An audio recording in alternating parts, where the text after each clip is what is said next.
কেন এলো না? কবি সুভাষ মুখোপাধ্যায়। সারাটা দিন ছেলেটা নেচে নেচে বেরিয়েছে, রাস্তার আলো জ্বলেছে অনেকক্ষণ, এখনো বাবা কেন এলো না? মা বলে গেল মাইনে নিয়ে সকাল সকাল ফিরবে, পুজোর কেনাকাটা এই বেলা সেরে ফেলতে হবে। বলে গেল সেই মানুষটা এখনো এলো না। কড়াইয়ের গায়ে খুন্তিটা আজ একটু বেশি রকম নড়ছে, ফ্যান গালতে গিয়ে পাটা পুড়ে গেল। জানালার দিকে মুখ করে ছেলেটা বই নিয়ে বসলো মাদুরে, সামনে ইতিহাসের পাতা খোলা, ঘড়িতে টিক টিক শব্দ, কলে জল পড়ছে। ও বাড়ির পাঁচিলটা থেকে নাফিয়ে নামলো এক গোফওয়ালা বেড়াল।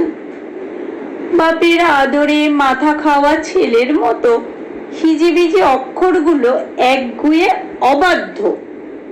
যতক্ষণ পুজোর জামা কেনা না হচ্ছে নড়বে না। এখনো বাবা কেন এলো না? মা রান্না কোন কালে শেষ, গা ধোয়াও সারা। মা এখন বুনতে বসে কেবলই ঘর ভুল করছে। খুট করে একটা শব্দ, ছিটকিনি খোলার। কে? মা, আমি খোকা। গলির দরজায় ছেলেটা দাঁড়িয়ে, এখন রেডিওই খবর বলছে।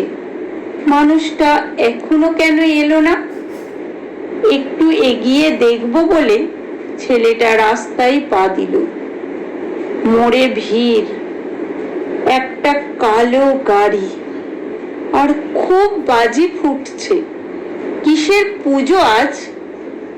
ছেলেটা দেখে আসতে গেল।